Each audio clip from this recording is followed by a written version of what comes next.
Yo, what's up, everyone? This is Boxingwave. Please subscribe to the channel if you haven't already. What are you waiting for?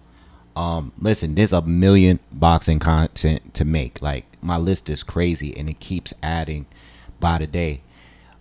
There's so many fights and there's so many breakdowns that I have to cover. All right, but I'm gonna do my best.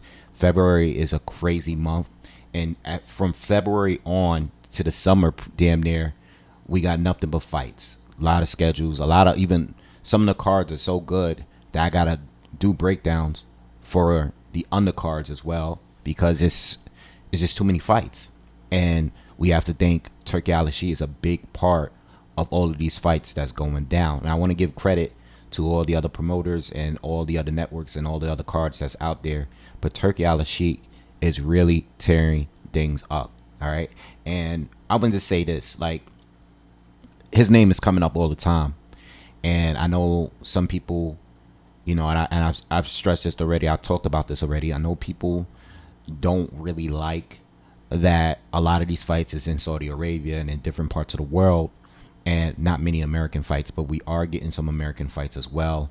We do have a card here coming up with Keyshawn Davis and Denis Perenchek, and it has a good, solid undercard, and it has nothing to do with Turkey Al. We got fights like Regis Prograis against Oscar Duarte coming up. We do have some good fights coming up. I don't have the whole list in front of me, but look, I'm very happy. And at this point, I think the only fear that I have in boxing right now is it's stopping. I like the momentum. I love what we got in 2024. 2025 is already looking like it's going to be a better year than 2024. You know what I mean? It started in 2023, but it seems like everything is falling into place. And at this point, it's getting so good, and we're getting so many fights that we don't even need to address the duckers out there or the fighters that's not fighting, or all of the politics that's messy. We don't really need to discuss that. We could bring it up, we could chat about it, but at the end of the day, we got to start giving more credit to the fighters that's actually getting in the ring and doing it, because at the end of the day, no matter how much money Turkey is throwing at these guys, some of them still will duck. Let me just make that point. Some of them will avoid a fight at all costs if they have to. And the pattern that I've seen, and I'm going to talk about this when I talk about T.O. and Ryan and Devin, some of these fights that were going to happen, or even Bud and Crawford and Canelo, some of these fighters are going to take other fights leading up to the bigger fights. But what we're not getting is 5 years of build up or multiple, tune-ups, random tune-ups that we don't need. You know what I mean? Fights that we just don't need. Most of the time, it's like maybe an easier touch, not a full tune-up, but an easier touch than before going into the bigger fight. Because with Devin and I'm gonna address this when I make the video. I'm gonna make a video on it too. But when you look at Devin, the word is going around that Devin's gonna be facing Jose Ramirez, and I know Jose just lost recently, and I know he's not in his prime anymore, but he is a former champion. But it's not a bad fight because Devin is coming off a year layoff. He's coming off a fight that he was knocked down 4 times. He took a lot of damage in it. Even though it's ruled a no contest, he still took a lot of damage in that fight. So it is a good fight as a comeback fight. And the same with Ryan. He's fighting Pitbull Cruz. Pitbull, no matter what you think about him, he's not an easy fight. Stylistically, he's just not an easy fight for everyone. You know what I mean? I know he's coming off of a loss, and I know Ryan's coming off a layoff, but don't think that these two fights are just pushover fights and that these guys are definitely going to meet later this year. It may not go down if one of these fighters take an L, and it could happen with these type of caliber fight. One of these fighters could take an L, and then we might not get that big fight that we want. You know what I mean? But we're not getting years and years and years of build up. Now, the reason why I made this video is because the news is saying that Turkey Al is going to be creating a boxing league. It's going to be a global boxing league. And we don't know many details about it yet. All right? But what it looks like is going to be, he's turning boxing into it's starting to look like a monopoly. It looks like it's going to be like a tournament set of thing. Maybe not as direct as the World Boxing Super Series or the Super Six back in the day. It might not be like that, but it seems like the way that he's putting these fights together, he's telling us like, look, I want these two guys to fight first, but this is the bigger fight. Or like Teofimo Lopez, like if he is going to go and take a fight with Richardson Hitchens, which is a dangerous fight for Tio. If he wins that fight, he has to go into another tougher fight, possibly with Jaron Ennis. And at the end of the day, who's going to be winning these fights? Whoever winning these fights, it might not be a direct tournament, but at the end of the day, whoever wins advances to a more difficult opponent. And that is like what we've been wanting for years. I don't know how anyone can complain about the location of these fights, because some of these fights will happen in America. Some of these fights is going to happen in the UK, and some of these fights are going to happen out in Saudi Arabia or whatever they decide to have the fights. But us as fans, none of us are going to all of the fights. The only fans that's going to all of these fights are usually the people that's doing the media for it, that's working the fights. You know what I mean? So me, as a content creator, I'm very happy to hear this. I don't think it will be easy for any of these guys, but you know what? I think we went so many years of being negative and being disappointed by boxing fans. Like, we already have to deal with the poor judging and the robberies. We had to deal with all the ducks, all the fighters pulling out of fights for bullshit excuses. At this time, these fighters, like I said in the last live I was on, you could fight for legacy. You could fight for money. But now you can fight for both. Because now you don't even have the choice to fight for legacy, because the fights and the challenges are so tough that they can't, and the money is so good that they can't turn down these challenges. And my main point, and the one thing I wanted to say about this is that, look, let's get rid of the fear of losing an O. You lose a fight, you come back, you bounce back, and you continue. I know certain fighters are going to get hurt and they're going to take a lot more damage. And like, I'm looking to see what happens with Devin Haney because of the punishment he took in the Ryan fight. I'm looking to see what happens to Tim Tszyu, who, suffered a bad cut against Sebastian Fundora and then went on to lose that fight and then went on to lose another fight against Bakram, Murtazaliev. So he got stopped, destroyed in that fight. Those are the fighters that I'm waiting to see what they do. Even like an Errol Spence, I'm waiting to see what they're willing to do if they come back. But let's get rid of the fear of the O, losing the O, because look at Daniel Dubois. He lost his O. He lost his first two big fights, his first two real challenges. He was stopped in both. But look where he's at. He's heavyweight champion right now. And he's coming off some huge wins, and guys like Joshua came back, became two-time champion, looking to be a three-time champion. Like, a lot of these guys have taken losses and have bounced back. And what I want is for fighters to not be so fearful.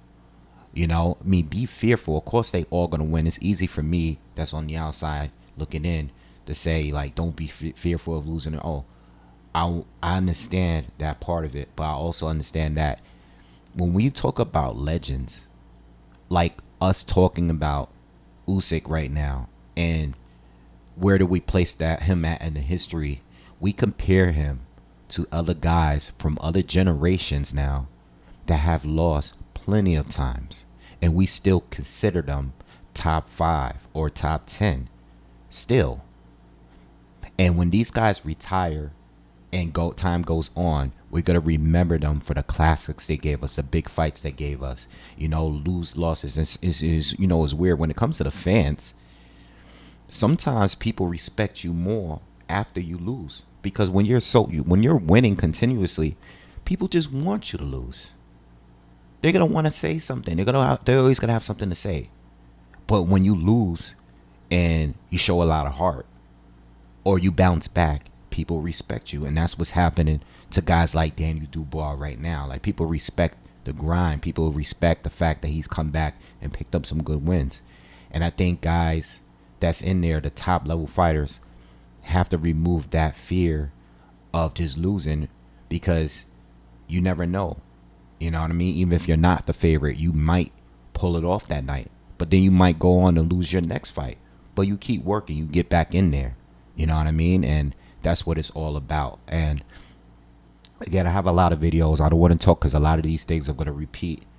And some of the upcoming videos that I'm going to do on these particular fights. But at the end of the day, boxing right now at this moment is the best it's been in a very, very long time. At least in a time that I've been doing content on here, it's been a good run for everybody. Styles make fights. Some of these guys are gonna take losses, and some of these guys are gonna come back and win big fights. That's how it goes. Even guys like Teofimo Lopez, regardless of how you feel about these fighters personally, they've picked up some great wins and had some great performances, but then it had some terrible performances to follow up with. That's part of the game.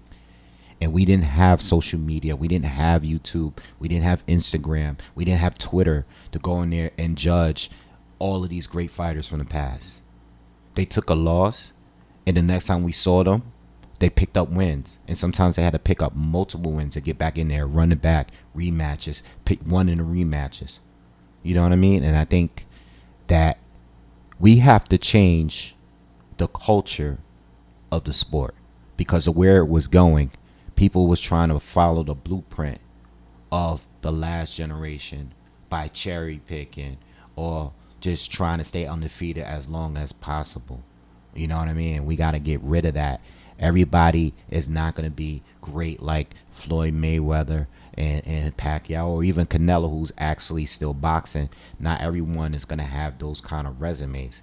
But you don't know if you don't try. You got to take some kind of risk. And that's what the boxers is not doing. And that's what the fans left the sport for. That's why a lot of UFC or MMA fans come to the sport, and whenever they can, they'll slid a little, talk a little shit.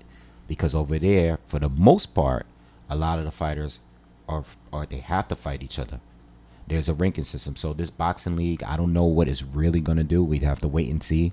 I don't really know what that is going to mean for the major titles, the sanctioning bodies. I don't know what it's going to mean. But what I will say is this. The sanctioning bodies is all about the money at the end of the day. It's not about legacy. They bend the rules all the time. But if Turkey and all of these guys, these promoters, get on the same page, it's going to put pressure on the sanctioning bodies to do the right thing for the right type of fighters. You know? And we don't have to continuously talk and spend time on certain promoters or certain networks that's not providing good fights. Like everybody's still talking shit about the PBC. Why are we still talking about the PBC? If they don't have a card coming up, you know, which they do, but whatever happened with them, it's been over. It's been a few fights on Amazon, and that's it. Right now, they're not buzzing right now. Right now, it's about getting the best fights right now. The guys that's actually active. And I hope those fighters over there that's with the PBC, that's on the bench, that hasn't fought in a while, but they're signed over there, I hope they get on the ball, because some of these guys from the PBC, just like I said the other day, they going over here and getting this money over here. And I hope the rest of them that's still active, or the ones that still want to be active, hopefully they could get on the same page and get on the and get active again, you know, if they still got it like that. All right, so I love the news. I can't wait to see how this all unfolds. I think it will be a good thing. I think the only thing, like I started in this video, I said, the only thing I'm concerned about is it going back to the way things used to be. And the way I'm seeing it right now, with the amount of money that's in play right now, I can't really see it, unless it might take some time. And I think there's going to be things that we're going to be unhappy about, because it's a sport at the end of the day. And who's truly happy about any sport? There's always going to be bullshit. But I'm very happy to hear this, and I can't wait to see how all of this goes down.